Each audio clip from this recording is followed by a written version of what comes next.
기도함나이다. 아멘. 너희는 세상의 빛이다. 저번 때는 소금과 빛에 대한 문제 하나 갈 수도 있는데 제가 분류를 했습니다. 저번 주는 소금에 대한 문제를 이야기했고 오늘은 세상의 빛에 대해서 이야기를 하겠습니다. 예수 그리스도를 믿고 나가는 우리들은 우리의 삶 가운데 속에서 소금과 빛의 역할을 해 나가는 그러한 성도의 삶들이 되어야 됩니다. 그러면 우리가 소금과 빛의 역할을 어떻게 해야 되는가? 그래서 소금 문제에 대해서는 저번 주에 말씀을 드렸고 오늘 우리는 빛의 사명, 빛의 역할을 어떻게 해가야 될까 하는 그런 문제를 가지고 우리가 살펴보도록 하겠습니다. 세상이란 소금 말씀은 방어적이고 수동적인 역할인 것에 반해서 이 세상의 빛이란 말씀은 공격적이고 능동적인 그러한 실제적으로 삶 속에서 빛은 비춰줘야 되는 거잖아요. 그러니까 행동적으로 나타내야 돼. 소금은 어느 곳에 들어가 자연히 보이지 않게 녹아서 그 맛을 내지만은 빛은 실제적으로 행동적으로 우리의 삶 가운데 보여줘야 된다는 것이죠. 그래서 예수님께서는 우리도 하여금 부패를 막는 소금의 역할뿐만 아니라 어둠을 물리치는 빛의 역할을 수행해야 할 것에 대해서 말씀하고 있습니다. 오늘 본문 가운데 너희는 세상의 빛이라 하는 의미, 성경의 빛은 하나님의 아는 참 지식과 모든 착함과 진실함과 기쁨과 이러한 행복 같은 것을 의미하고 있습니다. 대조적으로 어두움은 우울함, 부패, 실망 등의 최악의 상태를 나타내는 반면 빛은 지식, 사랑 그리고 기쁨의 최선의 상태를 뜻하고 있습니다. 소금은 제로 부패성에 대한 것이라면 빛은 참혹한 무지에 인한 죄에 대해서 알도록 하는 것이라는 것이. 소금은 그리스도의 제자가 세상에서 주는 생명의 새 힘을 가르치는 데 반해서 빛은 지식의 새 힘을 가르친다고 해석하고 있습니다. 그래서 너희는 빛을 비추게 하여 착한 행실을 보고 이렇게 오늘 우리 본문에 말씀을 하고 있는 것을 볼 수가 있습니다. 그러므로 성도들은 스스로 빛이 아니라 주 안에서 빛이다. 그리스도 안에서 진정한 세상의 빛이시므로 이 빛은 우리 성도들이 그리스도의 빛을 받아 반사하는 빛을 의미한다는 거예요. 예수 그리스도의 빛을 반사시키는 것을 의미한다 하는 것입니다. 바로 세상의 빛은 이 착한 행실을 대변되는데 모든 사람들에게 좋은 인상을 주고는 매력적인 선을 의미하는 것이므로 성도들의 생활 전반에 걸쳐서 드러나는 것이고 결코 교회를 봉사하는 것만 가지고 의미하는 것이 아니고 더 나아가서 우리의 삶 속에서 하나님의 영광을 돌리는 그런 삶으로 나가는 것이 바로 빛의 역할이라는 것이죠. 우리는 가끔 가다 보면 교회에 열심히 있는 성도가 있습니다. 그래서 정말 개인적인 생활 가운데 속에서 사람 관계 속에서는 잘하는데 뒤돌아서서 남을 비방한다든가 정죄하는 그런 경우들 많이 있는 것을 볼 수 있습니다. 그러면서 자기의 의를 자기가 나타내는 경우가 많이 있죠. 그렇게 하면 안 된다는 거죠. 우리는 하나님의 도구, 빛과 소금이 되는 것은 나를 나타내는 것이 아니라 예수를 통해서 내가 은혜를 받아서 내 삶 가운데 속에서 하나님의 영광 돌리는 그런 삶으로 바뀌어져야 된다는 것이죠. 우리가 보세요. 아름다운 꽃이 있어요. 그 꽃이 시들면은 아무 쓸모가 없어요. 걸음 몇 개 안 됩니다. 아무리 좋은 자동차다 할지라도 사고 나가서 망가지면은 쇳덩어리밖에 안 되는 거예요. 그런데 우리가 빛과 소금의 역할을 감당하는 우리가 빛과 소금의 역할을 감당 못하는 크리스찬은 아무 쓸모가 없어요. 꽃만도 못하고 새만도 못하는 거예요. 그러니까 우리의 삶 가운데 속에서 정말 바른 열매가 맺는 그런 삶들이 되어져야 됩니다. 이제 여러분 150페이지를 살펴보면서 그래서 성도들은 세상의 소금이요 동시에 세상의 빛이라는 것입니다. 소금은 가만히 있어 자기가 접촉하는 물체에서 작용하는 반면 빛은 적극적으로 비추어주는 역할을 한다는 것입니다. 그러기에 오늘 본문 5장 14절에 너희는 세상의 빛이라 산 위에 있는 동네가 숨기지 못할 것이요 그렇게 말했습니다. 그래서 세상의 빛이라는 것은 이 세상의 영적인 것에 관하여 말씀하고 있는데 신령한 세계, 진리에 대하여 볼 수 있는 눈 없고 들을 수 없는 귀가 있는데 이 세상 풍조에 따라서 공중 권세를 잡는 자를 따라 육신의 욕심에 따라서 지내면 육체와 마음을 원하는 것에 본질적으로 하나님의 진노를 쌓을 수밖에 없다는 것입니다. 이 어두운 세상에서 예수님께서 빛으로 오셔서 나는 세상의 빛이니 나를 따르는 자는 어두움에 다니지 않냐고 생명의 빛을 얻으리라고 요한복음 8장 12절에 말씀하고 있습니다. 어두운 세상에 빛을 비추시니 지난 과거의 어둠 속에서 살았던 사실을 알게 되었다는 것이죠. 그래서 예수 그리스도가 우리의 참빛이 되시고 빛의 근원이시고 성도들은 그 빛을 받아서 세상을 비추어서 반사체가 되어져야 된다는 것이죠. 그래서 빛이 비추어지면은 하나님을 아는 지식이 충만해지게 되는 거고, 그리고 무엇이 착하고 의롭고 신실하게 살아가게 되는가 하는 것을 알게 되면서 내 삶 가운데 속에서, 내 생활 가운데 속에서 참된 기쁨과 즐거움과 행복함을 갖게 된다는 것이죠. 그래서 많은 사람 가운데 속에서 예수 그리스도를 알지 못해서 세상의 삶들이 육신적인 목표를 두고 살아가요. 돈과 명예와 권세와 쾌락. 그런데 그러한 것들을 다 누려봤는데 가지면 가질수록 사람의 마음은 더 황폐되어지고 더 추구하게 되어지고 사람이 만족을 느끼지 못하는 거예요. 그러다가 예수 그리스도를 믿고 예수 그리스도를 알게 되고 예수 그리스도의 참된 빛이 내 생명 속에, 내 심령 속에 들어오면 산 가운데 달라지잖아요. 그래서 정말 교회 나와서 봉사하고 산 가운데 속에서 도와주는 게 참된 행복을 느끼는 사람이 있잖아요. 그래서 가끔 가다 보면 고위 공직자들이 교회 주차를 정리하는 사람도 있어요.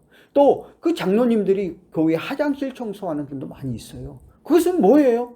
그 마음속에 집에서 안 했던 그들이 예수님의 빛이 들어오니까 삶 속에서 행동적으로, 그리고 늘 보이지 않는 손길을 통해서 늘 선을 행하고 도와주고 베풀고 남에게 베푸는 감사의 삶 속에서 살아가는 삶으로 인생이 바뀌어져 가는 것이죠. 이게 빛된 인생이라는 거예요. 우리 예수 믿는 사람들은 그래서 과거에 본질적으로 육적인 것을 추구했던 사람이 빛이 내 속에 들어오면 삶과 행동 속에서 변화가 되어져야 된다는 것이죠.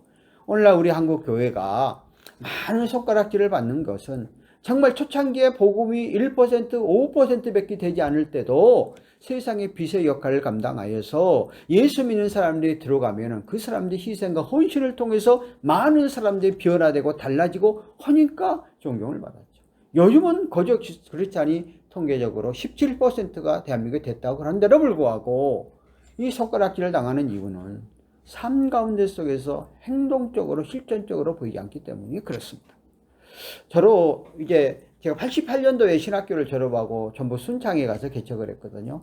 그때는 젊은 나이였으니까 그 농촌에서 무리들이랑 그런 생각을 갖고 가서 정말 동네에 그때 노인 양반들이 많이 사니까 그냥 곡식을 널면 같이 도와주고 거두어주고 또 반면인데 또 모내기 하는데 또 전국 담화 같은 거 이렇게 나가면 가서 다 갈아주고 막 이런 역할을 했어요. 그러다 보니까 그 동네에 50% 이상이 교회로 오더라고.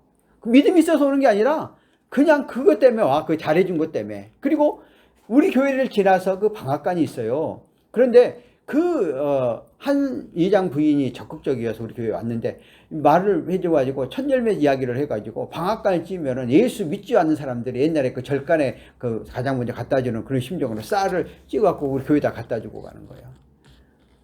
그러고 나서 나보다 이장을 하라고 그러더라고. 지금 같았으면요, 이장을 했어요. 그때는 하나님의 종은 아무것도 안 하고 하나님의 일을만 해야 된다고 해갖고 안 했어요. 이장을 했으면 많이 다니면서 전도를 많이 했을 텐데. 그는 뭐예요? 내가 삶 속에서 현장 가운데 속에 들어가서 그들과 함께 하면서 도와줘. 그런 생활을 하면은 그들이 근데 돈을 요구하는 게 아니잖아요. 감동받아서 더 헌신하고 더 잘하는 이런 모습을 내가 현장 가운데 체험을 했어요. 여러분들 마찬가지잖아요. 내가 이거 경비단 경복궁 교회에 와가지고 우리가 나무를 해주기로 하니까 맨 처음에 나무를 사다 쓰니까 꽃을 사다니까 비싸잖아요. 근데 내가 손수 갖다 심잖아요. 여기 우리 그 김원구 형제가 힘들지. 내가 맨날 일을 벌리니까. 예. 그러니까 우리 여기 지금 사무실도 와서 보면 꽃천지잖아요. 다 그거 심어서 하는 거예요. 하나는 저기 그냥 들어왔던 거고. 그냥 그렇게 하면은 꽃가에 반값밖에 안 나가잖아요. 왜 그만치 나도 전략을 해야 되니까. 근데 내가 이런 행동의 모습을 먼저 보여주면서 여러분들도 산 가운데서 헌신 희생하라. 그러니까 여러분이 잘하고 있잖아. 청소도 다 하고 정리 다 하고 있잖아요. 이런 거거든요. 그러니까 우리의 삶이 현장 가운데 속에서 내가 행동적으로 해줘야 돼. 그러니까 예수 믿는 사람들은 어디 식당에 가든 차를 하든 내가 먼저 일어나서 숟가락 넣고 요즘도 보세요. 나도 그냥 가만 앉아있을 때도 있지만은 그래도 웬만하면 나보다 높은 사람들 가면 다 젓가락 넣고 내가 다 해요. 왜? 이렇게 조그만 거 하나하나의 속에서도 삶 속에서 딱 습관화가 돼야 돼요. 이거 습관화가 안 되면 절대적으로 안 돼요. 그러니까 우리의 삶 가운데서 어느 곳에 가서라도 내가 먼저 나서서 허드렛 일, 힘든 일을 앞장서서 해나가는 이것도 하나의 빛의 역할이요. 행동적으로 하는 역할이요. 이것을 통해서 다른 사람들이 보거든요.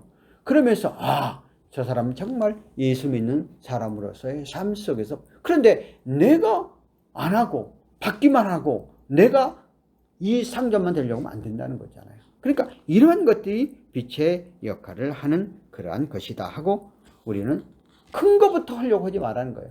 적은 것부터 실천해 가면은 나도 모르는 사이에 점진적으로 더 내 삶과 생활 속에서 함께 되어지는 그런 삶 속에 함께 더불어가게 되어 있거든요. 그러니까 저 같은 경우에도 내가 이제 신대원을 가르치면서 신대원 학생들에게 이제 이렇게 이야기를 하죠. 너희들이 언제든지 어른들을 만나라고 할 때 빈손 들고 가지 마라. 바카스 한 박스라도 사고 가라. 그거 5,000원 두 개면 10,000원 정도밖에 안 들어가는데 그렇게 해서 삶 속에서 습관화 생활화가 돼야지 그냥 어른 만나러 가면 빈손 달랑달랑 들고 만나가고 이렇게 하면 그런 자세가 안 된다. 그런 얘기를 하죠. 그런데 나도 내 삶 가운데 속에서 내가 그렇게 안 하면은 내가 말을 못 해요. 나도 그렇게 해요. 그러니까 어제도 내가 어느 곳에 갔었어요. 어느 곳에 가는데 이제 두 사람을 만나기로 돼가지고 수박을 2통을 사갖고 왔는데 갑자기 또 다른 데를 가자고 하는 거야. 근데 뭐 살 기회가 없었어. 내 차에는 언제든지 그래서 음료도 한두 박스 싣고 있었어. 그러니까 음료 마침 한 박스가 싣고 있어서 음료수 갖고 왔거든요. 그러니까 내 차에는 언제든지 내가 그런 어떤 일이 생기기 때문에 꼭 어떤 것을 싣고 다녀요. 그래서 뭐 사람이라는 것은 갑자기 오늘 만날 수가 있잖아요. 그러면 결국 빈손 들고 가지 않으려고 하는 그런 삶 속에서 생활 속에서 조그만 것이지만 실천해 가려고 하는 거거든요. 그렇게 되죠. 그 하나가 나중에 엄청나게 크게 돌아와요. 더 많은 것, 더 큰 것으로 돌아오거든요. 물론 그거를 바라보고 하는 게 아니라 내가 삶 속에서 그렇게 가면은 하나님은 더 많은 걸 채워준다. 그러니까 우리의 삶들이 말만 빛의 역할을 하라, 소금의 역할을 하라고 큰 게 아니라 조그만 것 하나하나부터 실천해가는 그런 삶들이 필요하다 하는 것입니다. 그래서 빛은 숨길 수 없는 존재. 산 위에 있는 동네에 숨기지 못할 것이요 그랬어요. 당시 이 유대 지역은 이게 산이 억산이어서 고을이 깊지가 않아요. 그래서 높은 산이 없었어요. 그래서 마을의 집들은 낮은 산 위에 언덕 위에 세워져 있어서 그래서 숨을 수 없는 그런 존재. 그래서 빛이 다 노출되어서 밖으로 나간다는 거예요. 그래서 우리들이 우리의 삶 가운데 속에서 예수 그리스도를 믿는 우리 성도들이 감출 것이 없다는 거예요. 하나님이 불꽃 같은 눈별로 우리를 다 보고 계시고 머리까지 세시는 하나님, 내 마음의 생각까지로 알고 계시는 하나님이시기 때문에 우리 성도들의 한 거 하나하나가 나도 마찬가지고 하나하나가 우리의 삶 가운데 속에서 숨길 수가 없다는 거예요. 환히 다 드러난다는 거예요. 그러기 때문에 우리의 삶이 더 필요하고 더 중요하고 더 행동 하나가 소중하다는 거예요. 그러니까 이스라엘 나라가 등불을 숨길 수가 없어 다 비춰져 간 것처럼 우리의 삶도 하나님 앞에 빨가벗긴 모습이라는 거예요. 그래서 우리 삶의 행동 하나가 중요하다는 얘기를 하고 사람이 등불을 켜서 말 아래 두지 아니하고 등경 위에 두나니 이러므로 집의 모든 사람들을 비치게 하느니라. 그래서 정말 유대인들이 등을 사용하지 않을 때에 말 아래 보관했다. 그래서 어두운 밤에 등을 켜면 등경에 두어 모든 식구들이 다 비추어져서 어둡지 않게 했다는 것이. 여기서 등경은 등강 받침대를 뜻하는데, 등경은 방 하나에 한 개씩 설치되어 있고 등경에 빛을 비추게 하는 역할을 하지만 말은 빛을 차단하는 역할을 합니다. 그러므로 등경인 성도는 교회에 숨어 있지 않고 개방적인 특성이 있어야 하고, 세상에 빛된 우리들은 산꼭대기에 서서 이 복음, 하나님을 믿고 예수 그리스도에 섰던 이것이 널리 전파되어지는 그런 삶들. 그러니까 예수 믿는 삶 자체가 얼마나 우리 행동 하나하나가 중요하고 소중한가 하는 것들에 대해서 말해주고 있다는 거예요. 나를 포함해서 여러분이 한 사람이 어떤 일을 잘못하면 아예 그냥 우리가 예수 믿는 사람 그런 사람 욕 되게 먹거든요. 근데 내가 목사이기 때문에 어디 가다가 목사의 신분이 드러나면은 정말 물건 깎지도 않아요. 그냥 주는 거 다 줘요. 혹시라도 목사인 예수가 목사가 그런다는 말로. 목사라고 그래서 가끔 가다 우리 목사님들 어디 가다가 목사님들하고 이제 어떤 이야기 때, 야, 우리 목사라고 하지 말고 김사장, 이사장, 박사장 뭐 이렇게 하자고 하거든요. 그런데 무의식중에 목사가 나와버려요. 그러면 이제 그다음부터는 우리 행동이 완전히 그냥 제약이 돼가지고 이제 그때부터는 또 조심을 해야 돼. 가끔 가다가 여행 가고 그렇게 되면은 이제 이렇게 목사라고 하면 벌써 이미 딱 모든 일 차단되기 때문에 자유스럽지 못하기 때문에 또 말 한마디 하다 농담하다고 하다가 그 세상 사람 똑같이 말을 하는데 목사가 그런다고 그 시험 들거든요. 그 이제 안내하는 사람들이. 그런데 이게 안 되더라고. 가다 보면은 그렇게 하고 가자고 해놓고는 아유, 이 목사님, 김 목사님 나와버려요. 그러니까 또 그만 자기네끼리 해놓고도 깜짝 놀라면서, 아이고, 그다음부터 이제 또 행동이 조심해지는. 그러니까 이 산 가운데 속에서 이 목사라는 그 타이틀 하나 때문에 얼마나 우리의 삶 속에서 나로 조심해서 해가려고 노력을 해요. 그래서 교통 위반도 제대로 안 하려고 하고요. 내가 또 서울에서 목회를 할 때 얼마나 재밌는 일이 있었냐면은, 차를 바로 이제 우리 건물 옆에니까 언제나 우리가 차를 대놓은 그 차 주차장이에요. 우리 차를 대놨어요. 그리고 근데 다른 차가 이제 대낮길에 전화를 해서 여기 좀 차 좀 빼달라고 그랬더니 목사가 돼갖고 차 빼달란다고. 와, 그 말을 듣고 나서는 야, 화를 낼 수도 없잖아요. 그래서 알았다고 가만히 있었는데, 그러니까 그 이후부터는 야, 정말 이게 얼마나 이게 제약된 것인가. 그리고 내가 또 성도들한테 지금은 이제 다 카드가 있고 그렇지만은 그 90년대 이전만 해도요, 애상을 먹었어요. 그 가까운 데 장부에 달아놓고 애상을 먹을 때요. 그러니까 내가 성도들에게 늘 강조를 해요. 절대적으로 애상 먹지 말라. 애상 없으면은 사지 말고 정말 없으면 나한테 와라. 왜?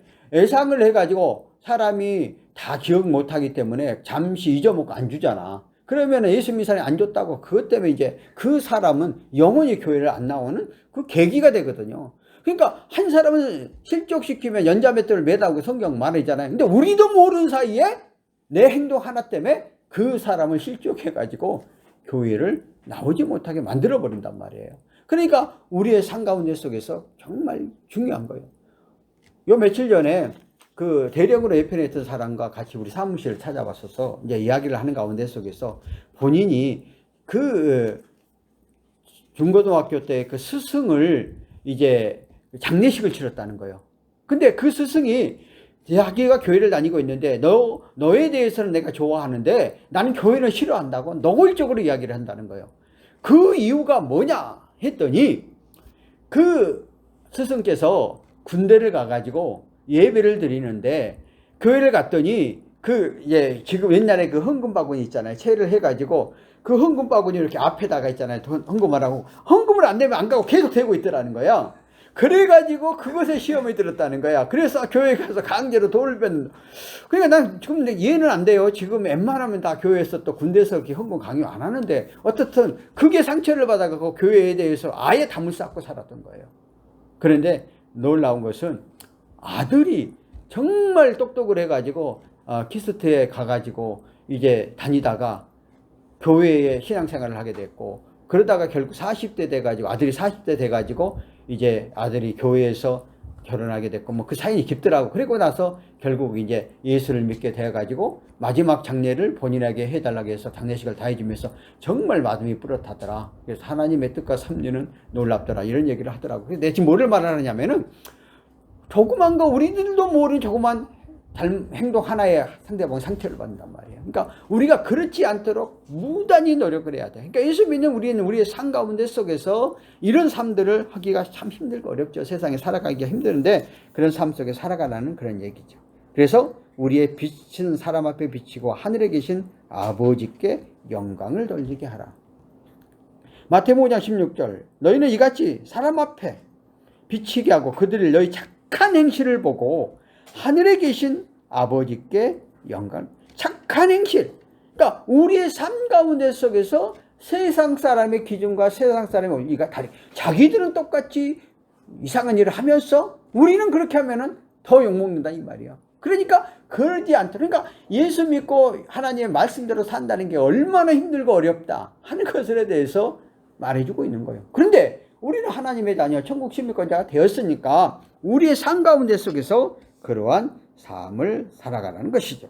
그래서 특별히 하나님 앞에 비치게 하여 네 가지를 말하는데 첫 번째 태양의 빛은 어둠을 소멸시키는 기능을 한다. 그래서 마태복음 4장 16절 흑암에 앉은 백성은 큰 빛을 보았고 사망의 땅과 그늘 아래 앉은 자에게 빛을 비추었더라 했으니라. 그러니까 우리가 가는 곳마다 어둠이 물러가고 새롭게 바뀌어지는 내가 가는 직장, 현장, 내 삶 속에 내 가정에 그곳에서 예수 믿는 우리가 들어가서 어둠 세력을 물리치고 밝게 새로운 가정을 변화시키는 또 직장을 변화시키는 그 현장을 변화시키는 그런 역할을 하라는 것이고 두 번째 태양의 빛을 차가운 세계에게 따뜻한 열기를 제공한다.